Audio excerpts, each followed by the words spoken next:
500X Sport. Imposible resistirse. Gama 500X con todo este equipamiento desde 99 € al mes. Hermanos Mateo Lorenzo, Polígono Industrial Las Casas, Soria. En Clínica Veterinaria Mi Mascota somos profesionales en el mundo de las mascotas.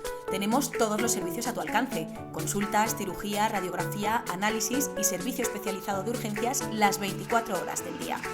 Y si quieres poner guapa a tu mascota, ven y te sorprenderás con un servicio de peluquería adaptado a las necesidades de cada animal. Porque hacemos lo que amamos y amamos lo que hacemos. Mi Mascota, tu clínica veterinaria de confianza.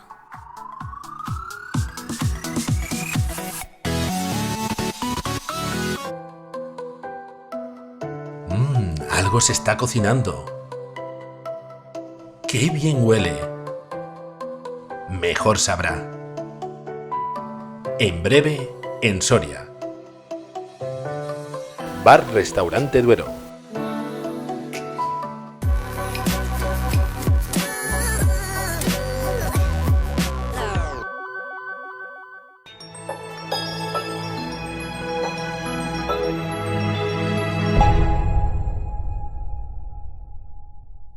Queremos dar otra vez las gracias a Carlos Colinas por habernos traído estos a Alexis Guerín a través de un proyecto, porque como sabéis, bueno, en función de la distancia donde viene la gente, pues es a veces complicado traerla, ¿no?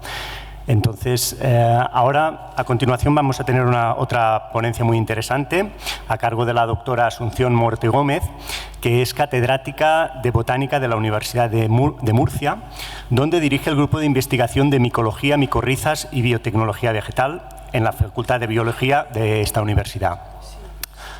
Su conferencia se centrará en el cultivo y valorización de la trufa del desierto. Y, bueno, pues Asunción ha centrado su actividad investigadora en el estudio de los hongos comestibles conocidos como trufa del desierto o turmas. Su grupo de investigación realizó por primera vez el cultivo de la trufa del desierto o turma en la región de Murcia, que actualmente se está extendiendo con un cultivo llamado turmicultura, ¿no? Y además, bueno, es una eminencia porque es autora de más de 100 publicaciones científicas, publicadas tanto en revistas internacionales y nacionales, y además es autora de 2 patentes de invención y cofundadora y directora de I+D+I de la empresa spin-off de la Universidad de Murcia, llamada Tather Biotechnology, dedicada a la biotecnología de los hongos. Pues, Asunción, muchísimas gracias por venir aquí y te escuchamos. Buenos días a todos. No, gracias a vosotros, porque yo estoy muy agradecido al Instituto Europeo de Micología, a ti, Joaquín, y a Fernando, porque me encanta Soria y es la excusa perfecta para volver. He venido muchas veces con los alumnos de la Universidad de Murcia a enseñar las plantaciones de pinar grande y, bueno, para mí es un referente de la micología en España y en el mundo. O sea que estoy encantada. Muchísimas gracias. Bueno, yo os voy a hablar de lo que cultivamos en Murcia, en el sur de España. Es lo que llamamos la trufa del desierto o turma, también conocida como la palabra turma, que es, bueno, que significa, según la Real Academia Española, testículo, muy parecido a la criadilla de Extremadura, ¿no?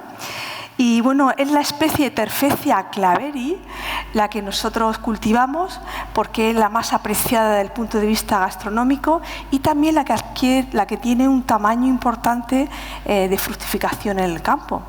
Esta especie se da solamente en suelos de pH alto, alcalinos, suelos alcalinos. Y bueno, está considerada como un recurso natural de la región de Murcia, además de ser el único hongo que aparece en el libro rojo de la flora de la región de Murcia. Es decir, es la única especie de hongo pues que aparece en este libro como para proteger, ¿no? Entonces, bueno, de toda la flora es el único hongo.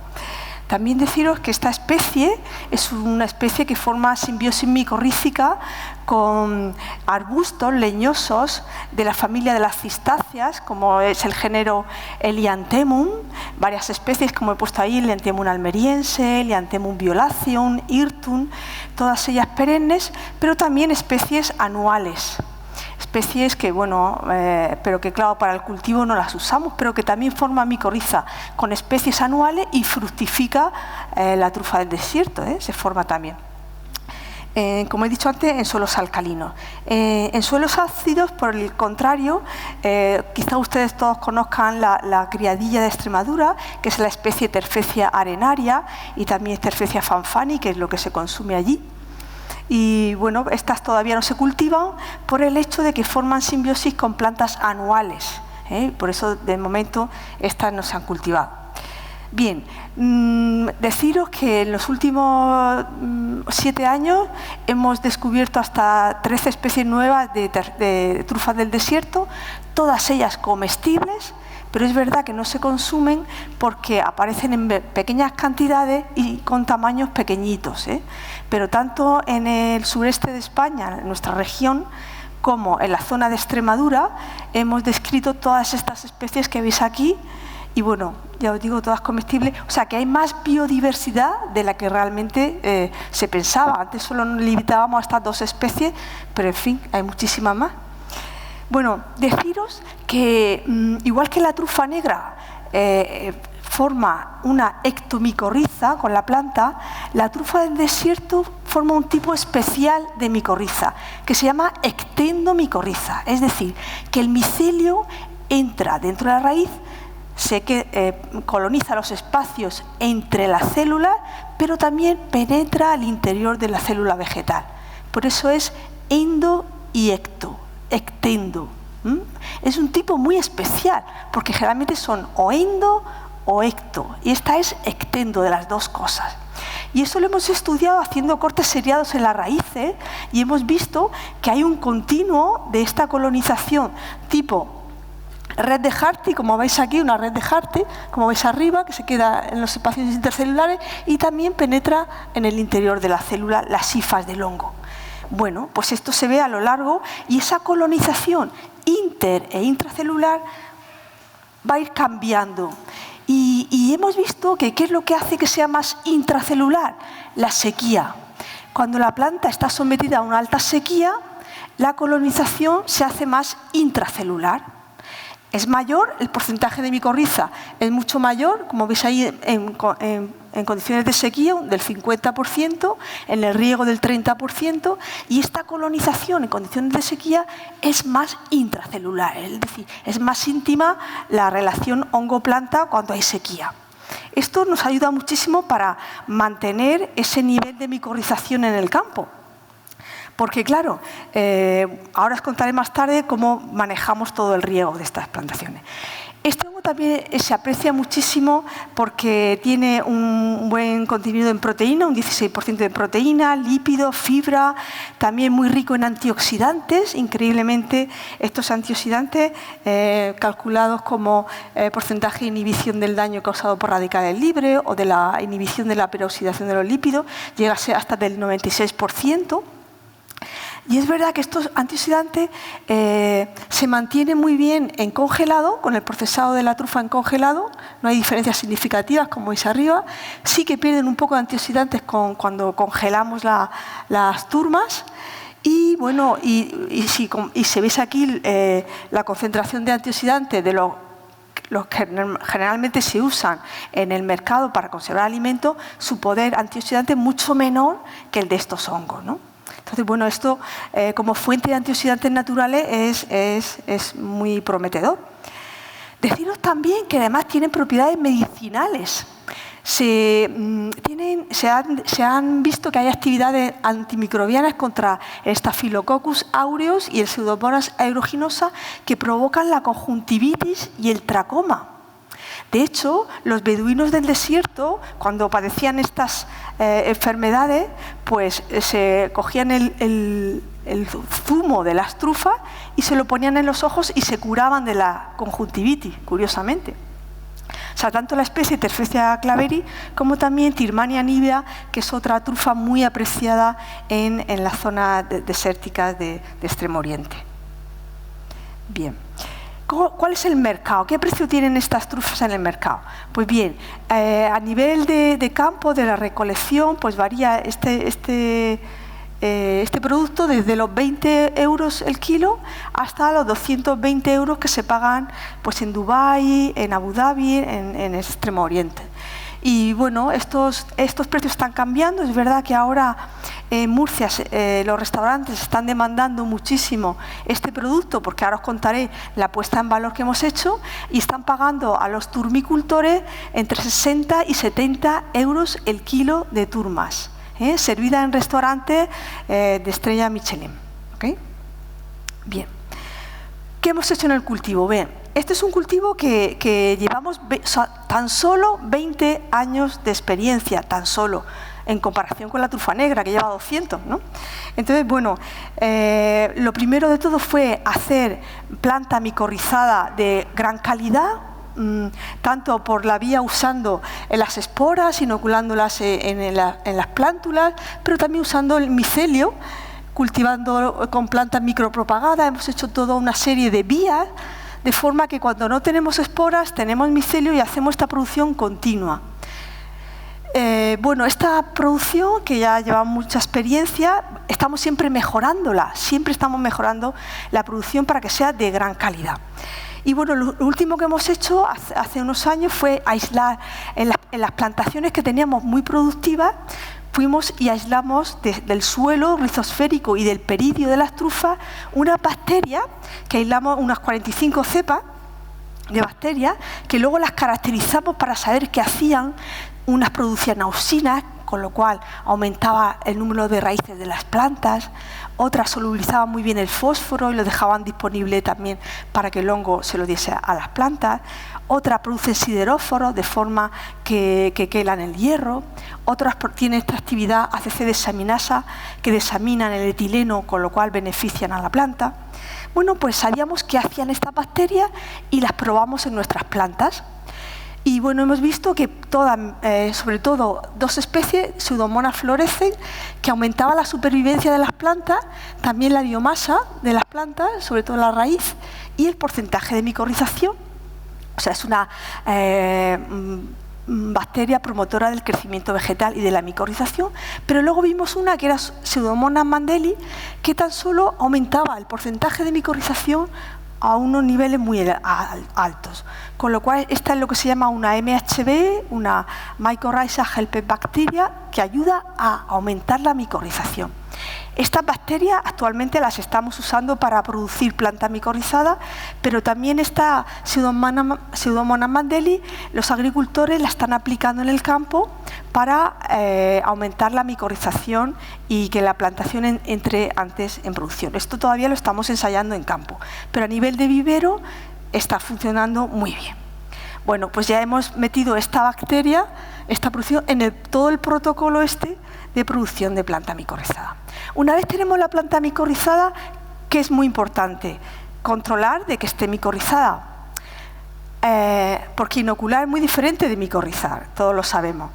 Pero, claro, esta micorriza no tiene un manto externo como tiene la trufa negra, que tú puedes ver el manto, puedes ver el micelio, lo que hace el tipo de estructura que tiene ese manto, y puedes reconocer la raíz micorrizada con una lupa.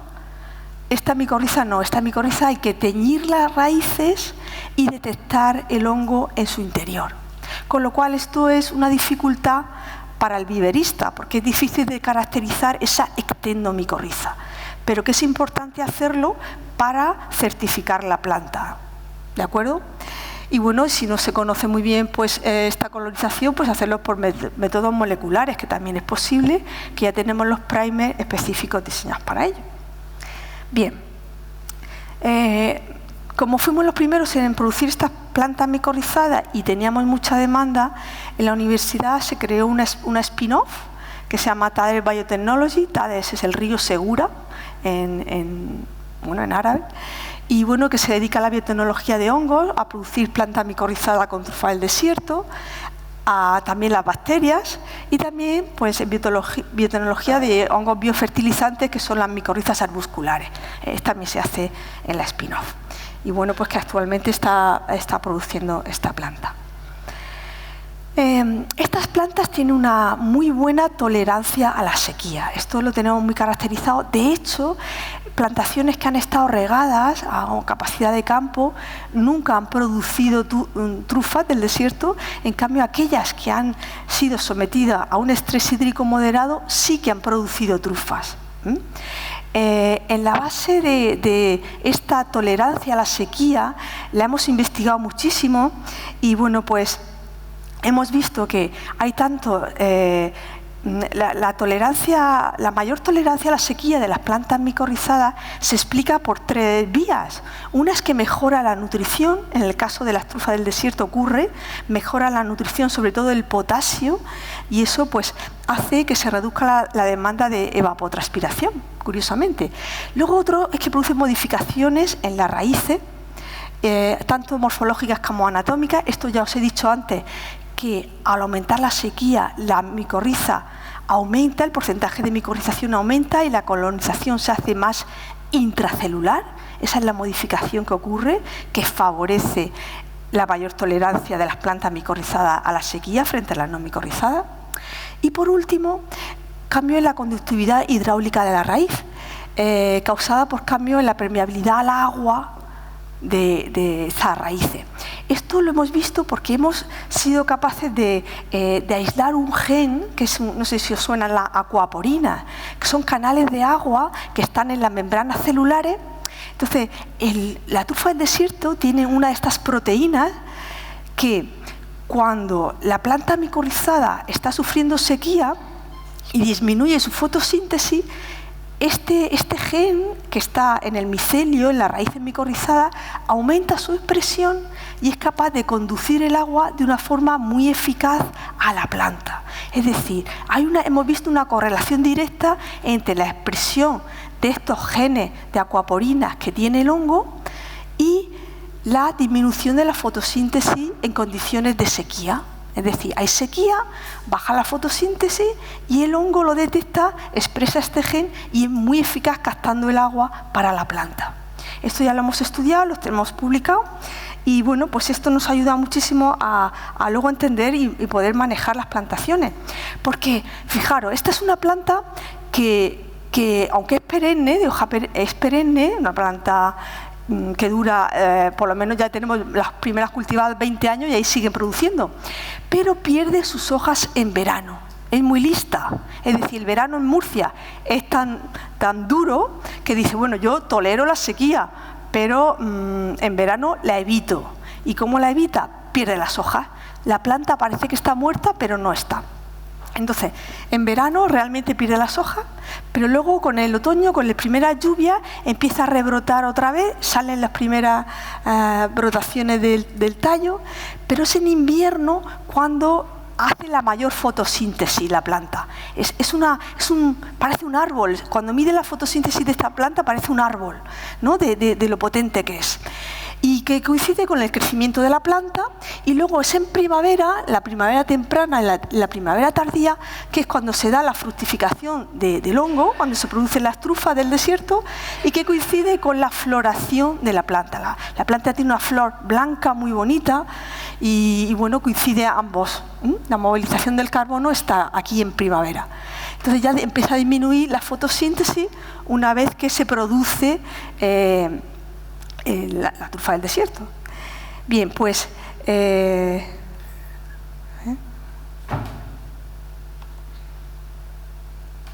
aquí. Bueno, una vez que sabemos todo eso, toda la fenología de la planta, estudiamos cuál era la producción de trufa del desierto en la región de Murcia y variaba muchísimo con las lluvias. Esto es un estudio de hace ya 15 años, era en torno a 50 a 170 kilos hectárea, cuando el año era muy lluvioso en Murcia, son de 350 a 400 milímetros. Eso hace ya tiempo que no lo tenemos, ahora lo máximo son 200, 250 milímetros al año. Bien, pero es muy errática, depende mucho de la lluvia. La producción de turba en las plantaciones, ¿cuál es? Pues fijaros aquí, generalmente las plantas empiezan a producir a los 2 años. A veces hay plantaciones que han entrado al año de haberlas plantado, al año, y otras que han empezado a producir a los 3 años. Pero lo normal es que la planta produzca a los 2 años, ¿no? Y bueno, en esta plantación que hemos seguido la evolución desde que se plantó en el 99 hasta 2015, bueno, pues empieza con una producción basal pequeñita de 20 kilos, 15, pero bueno, en líneas oscuras tenéis la producción que varía muchísimo. En la línea discontinua es lo que llueve en otoño, que hay una relación casi lineal, ¿veis? Pues bueno, ha habido años que hemos tenido que ha producido hasta 1.200 kilos hectárea, los años que ha llovido mucho en otoño. Pero otros años que, bueno, como fue en 2014, que fue súper seco, que fueron 100 milímetros de pluviometría, que no se produjo nada. Aquí en estos 2 años sí, pero bueno, es tan baja, la escala es tan alta que no se testa. Aquí hubo 4 y 5 kilos hectárea. Pero es verdad que es a partir del 8º año, cuando la producción empieza, o sea, el 8º año, que empieza a estabilizarse, está en la media acumulada en torno a los 350 kilos hectárea, es la media, 350 kilos hectárea. Bien. Es cierto que, sobre todo en la lluvia, lo que más se había estudiado, pero, por ejemplo, aquí, bueno, antes de continuar con las variables climáticas, esto es el aspecto de una plantación en Caravaca de la Cruz, que es la más grande que hay, de 9.000 plantas, es 1,5 hectáreas. Bueno, esta zona llueve bastante, esta plantación, no sé si el pelo, lo que se mueve, la plantación que lleva, que es de secano, esta nunca se ha regado, es puro secano, y bueno, pues se hizo en febrero de 2015, entró en producción de 2017.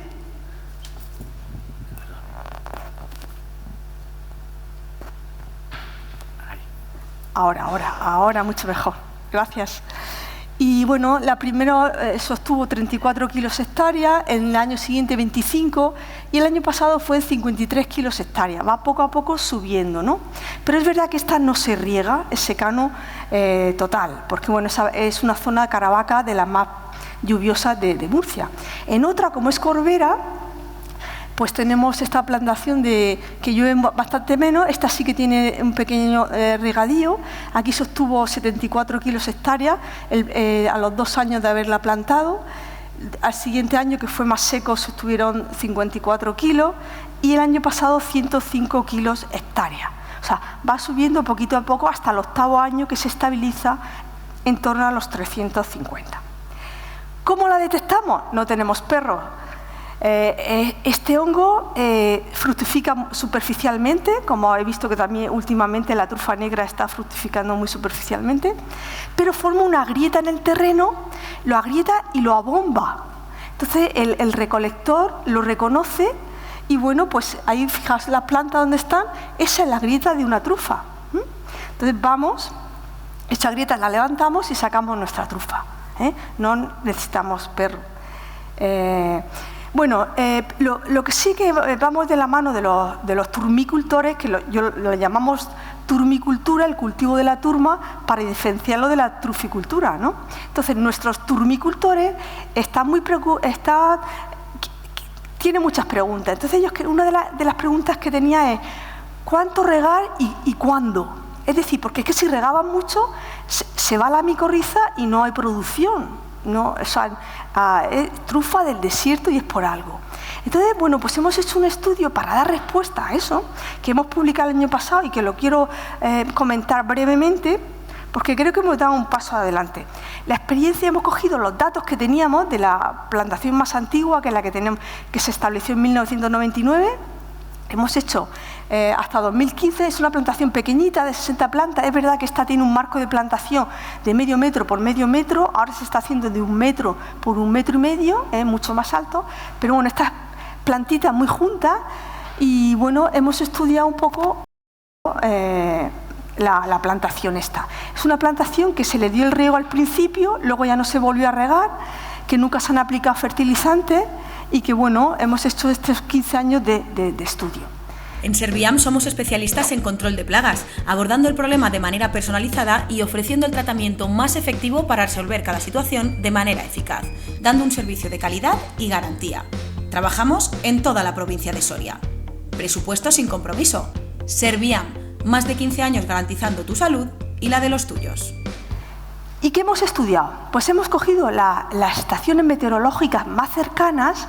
También tenemos una estación meteorológica en la plantación para comprobar que los datos de la estación estatal son parecidos o casi iguales a los nuestros. Y bueno, hemos estudiado en esos 15 años estos 10 parámetros. La evapotranspiración, el punto de rocío, la temperatura media, la hora bajo cero de temperatura, la humedad relativa media, la precipitación, el déficit de presión de vapor, el índice de aridez, que esto es un parámetro muy interesante, que es el cociente entre lo que llueve y lo que se evapora, entre la precipitación y la evapotranspiración. Muy interesante.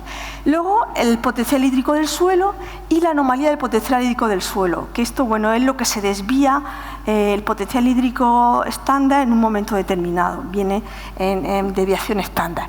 Estos dos parámetros son los únicos que hemos sacado de esta página web del European Drought Observatorio Europeo para la sequía, que bueno, hemos tenido esos dos valores de nuestra zona en concreto. Esta es una página web con una cantidad de datos impresionante y muy útil. ¿Bien? Entonces, hemos estudiado cada parámetro en periodo de 10 días. Entonces, hemos tenido 36 datos, o sea, 36 por 12, 3, porque bueno, 10 días en un mes lo hemos dividido en 10 más 10 más 10, porque queríamos saber qué día exacto del mes hay que regar. Bien, esto ha supuesto un montón de datos, unos 252 datos por parámetro y por año, imaginaros, en 15 años. Y bueno, hemos hecho toda una serie de estadísticas que no la voy a contar porque es complicada, pero bueno, hemos usado la suma móvil simple y la media móvil simple, que son parámetros muy interesantes porque destacan las variaciones a largo plazo y te suavizan las que son a corto plazo. Y bueno, aplicando toda la estadística, fijaos, aquí hemos dividido, esta es la producción que os decía antes, desde que se empieza la planta a producir desde el 2001 hasta el 2015. En estos 15 años, si veis aquí la media acumulada en torno a los 350 kilos hectárea que os decía, por encima, estos años en verde yo lo he calificado como años de alta producción, los años buenos. Y lo he comparado con estos años en rojo, o estos que nos dan, como los años malos o de baja de producción, porque están por debajo de esta media que yo quiero estabilizar y conseguir, ¿no? La media, y que no me fluctúe tanto. Esta es la media acumulada, ¿vale? Entonces, para que no me fluctúe tanto y yo pueda tener... le he seguido la pista a esos años, ¿no? Entonces, bueno, hemos hecho este mapa y aquí hemos visto que de los 10 parámetros que estudiamos, 8 presentan diferencias significativas y sobre todo en qué meses son críticos. Fijáis aquí, esto es un mapa de colores donde los colores te dicen las diferencias significativas positivas en rojo y negativas en amarillo. Pues bien, es el otoño, pero también la primavera, que son críticos, donde hay muchas diferencias significativas de todos estos 8 parámetros que hemos visto, todos menos la temperatura bajo cero y el punto de rocío, que no presentaron ninguna esto. Con lo cual, bueno, yo ya me tengo que ir a otoño y a primavera a ver qué pasa con esos parámetros. Entonces, hemos ido estudiando uno a uno estos parámetros y sobre todo lo que más... Entonces, aquí en azul tenéis los años malos, de baja producción, cómo varía, por ejemplo, la precipitación y cómo afecta al porcentaje de la producción. Bien, entonces, si veis aquí, la precipitación, aquí en las estrellitas en rojo son los años que son significativos. O sea, ¿cuánto de importante es la precipitación? Pues la precipitación es muy importante desde el 20 de septiembre hasta el 30 de octubre. Aquí es importantísimo saber, porque en la precipitación de un año bueno, de un año malo, es muy importante. Luego también un poquito más en primavera, en lo que decíamos del otoño y la primavera. Por ejemplo, aquí hay menos diferencias significativas, pero también quiero que os fijéis también en el índice de aridez, que os decía, a ver, si esta es la evapotranspiración, que también es significativa, aquí el cociente entre la precipitación y la evapotranspiración es el índice de aridez. Pues bien, ese índice de aridez también tiene diferencias significativas en 50 días. Esos 50 días que hay ahí, desde septiembre hasta todo el mes de octubre, es muy importante. Es lo que nosotros vamos luego a controlar. Y también muy importante el potencial hídrico del suelo. El potencial hídrico del suelo mostró diferencias significativas. Fijaros, es importante desde que se empieza a movilizar el micelio, se empiezan a formar las primeras trufitas, que le hemos llegado hasta de 1 milímetro a detectar, hasta que fructifica, que está fructificando hasta finales de mayo. Es muy importante el potencial hídrico del suelo. Importante. Bueno, entonces nos quedamos con esos dos parámetros. El índice de aridez, que es lo que llueve partido lo que se evapora, y el potencial hídrico del suelo. Entonces hemos dado unas pautas a los agricultores en qué se tienen que basar para regar. Entonces, por aquí hemos sacado estos árboles que te van indicando qué pasa. Entonces, por ejemplo, si el índice de aridez, basándonos en el índice de aridez y este árbol de decisión, si el índice de aridez desde el 20 de septiembre al 10 de noviembre, el índice de aridez está entre 0,35 y 1,7, que lo hemos sacado de la gráfica anterior, ese es el mínimo que tiene que haber, 0,35, entonces la producción va a ser de unos 500 kilos, de 500 a 561 kilos por hectárea, ¿vale? Eso en otoño, el índice de aridez en otoño. Pero además, si luego en primavera, entre el 20 de marzo y el 10 de mayo, el índice de aridez es de 0,5, entre 0,5 y 10 y 1,0, perdón, entonces vamos a tener la máxima producción, que son 700 kilos hectáreos, entre 629 y 700 kilos hectáreas, ¿vale? Puede ocurrir que el índice de aridez sea menor, o sea, también esté así, la producción sea un poco menor, que esto ocurre el 5 de los 15 días. Luego también puede ocurrir que aquí, que en otoño el índice de aridez sea muy bajo. Este va a ser un año muy malo, si este es el otoño, el año va a ser muy malo en producción, pero se puede enmendar un poquito si en primavera, durante estos días, el índice de aridez es un poquito mejor, ¿vale? Está entre estos valores, podemos subir la producción de 89 a 157 kilos hectáreas, o si ya es muy malo, la producción pues es muy bajita, que es 21 kilos por hectárea, ¿vale? Entonces tenemos ahí muy controlado eso. ¿Y estos parámetros cómo se pueden controlar? Desde la estación meteorológica más cercana. Es decir, te conectas vía internet, además son gratis, nosotros las tenemos gratis, a través del IMIDA, y vamos viendo cómo va cambiando la evapotranspiración y la precipitación.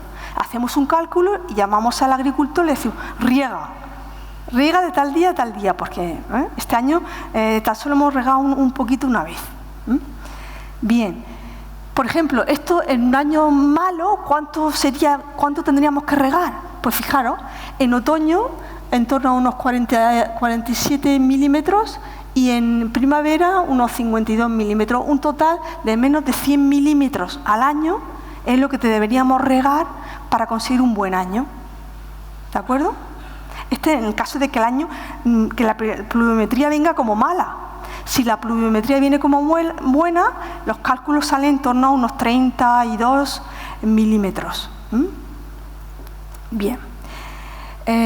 Bueno, esto es también basado en el potencial hídrico del suelo, que si uno no tiene una estación meteorológica cerca, pues pone sondas de humedad en el suelo, tan sencillo como eso, que no son caras, pero que te dan mucha información. Es decir, si tú pones esta sonda, pones un sensor y tú vas controlando que tu potencial hídrico del suelo se acerque más al año bueno que al año malo, que es durante estos meses, desde noviembre a mayo, pues es otra solución, el potencial hídrico del suelo. O puedes usar una combinación del índice de aridez y el potencial hídrico del suelo.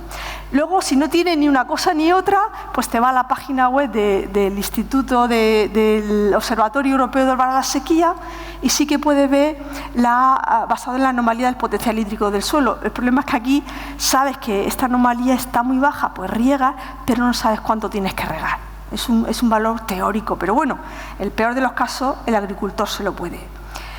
Todos estos riegos los estamos ahora monitorizando en el campo para realmente comprobarlo, porque son estudios basados en los datos de producción que ahora estamos aplicando, que bueno, veremos más adelante. Pero sí que hemos tenido estas conclusiones de que bueno, es en otoño y primavera, los parámetros agroclimáticos cuando más interés tiene, que es el índice de aridez y el potencial hídrico del suelo los que más determinan el cultivo de la trufa del desierto, que juegan un papel muy importante antes de que fructifique, es decir, ya en otoño juegan un papel importantísimo, que no hay que relajarse hasta primavera, porque estos hongos fructifican cuando termina la trufa negra, empiezan a fructificar la trufa del desierto, de finales de febrero hasta mayo, y que luego, bueno, que se pueden controlar estos parámetros con el riego en campo para maximizar la cosecha. Luego, aparte de la investigación que llevamos, quería hablar de la Asociación Española de Turmicultura, que se ha creado en Murcia hace 2 años y bueno, es un grupo operativo financiado por el Fondo para el Desarrollo Rural de la Comunidad Europea. Y bueno, esta asociación está formada por un presidente, un tesorero, un secretario de dos empresas, Desert Truffle y la finca Torrecillas, que ya tienen plantaciones.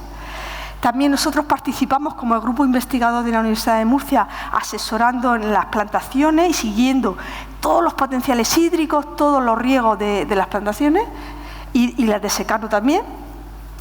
Nuestra empresa es Espino, proporcionando la planta micorrizada. Luego también participa el CITA de Aragón, el Laboratorio de Microbiología Alimentaria, para ver la calidad de la trufa y esa puesta en valor. Y bueno, la gente de innovación.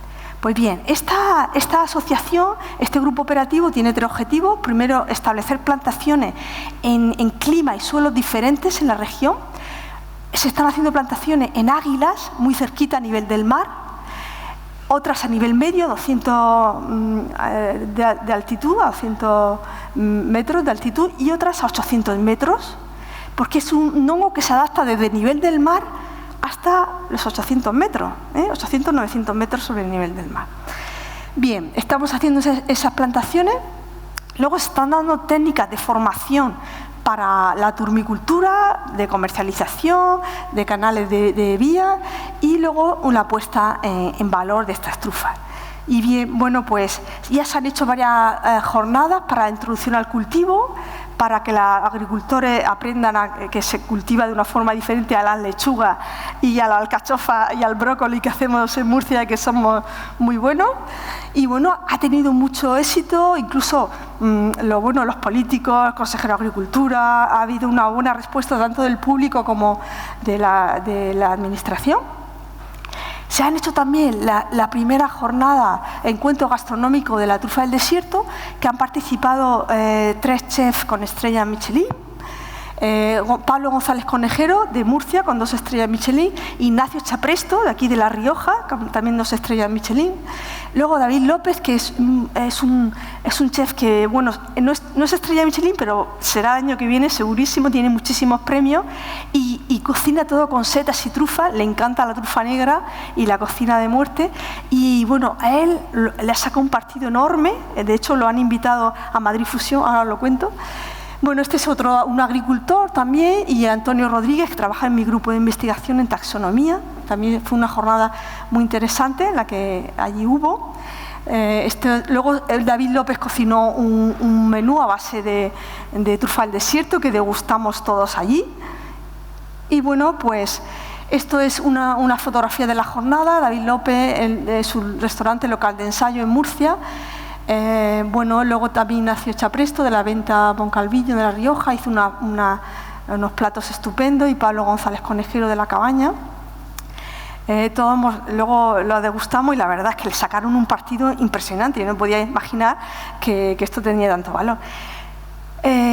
invitaron a David López y a Magoga, que es la reciente estrella Michelin de Cartagena, de un restaurante de Cartagena, a presentar sus platos sobre trufas del desierto en Madrid Fusión por primera vez. Entonces, bueno, pues ellos dos vinieron a la plantación, estuvieron recogiendo las trufas del desierto, las turmas, y luego, bueno, fueron allí a Madrid Fusión y, bueno, fue un éxito. Porque es que, claro, esto es un hongo que no se puede usar como condimento en crudo, pero también se cocina. Es más, a 65 grados saca lo mejor de sí mismo. Es decir, es un alimento que se puede utilizar tanto en arroces, en guisos y da un sabor impresionante. Luego, por ejemplo, Magoga le gusta mezclar mucho las texturas en sus platos, al menos mete de 3 a 4 texturas y la trufa del desierto le da una textura nueva que nunca había conseguido con nada. Y bueno, pues la están poniendo en valor y esto fue un momento muy importante para nosotros. Luego salió en el telediario de las 3, comparándolo con la trufa con la negra, que bueno, no se puede comparar, pero bueno, las dos están buenísimas. Y bueno, ya por último deciros que en el CITA de Aragón están viendo los métodos descontaminantes de bajo impacto sobre estos hongos y el estudio de la vida útil.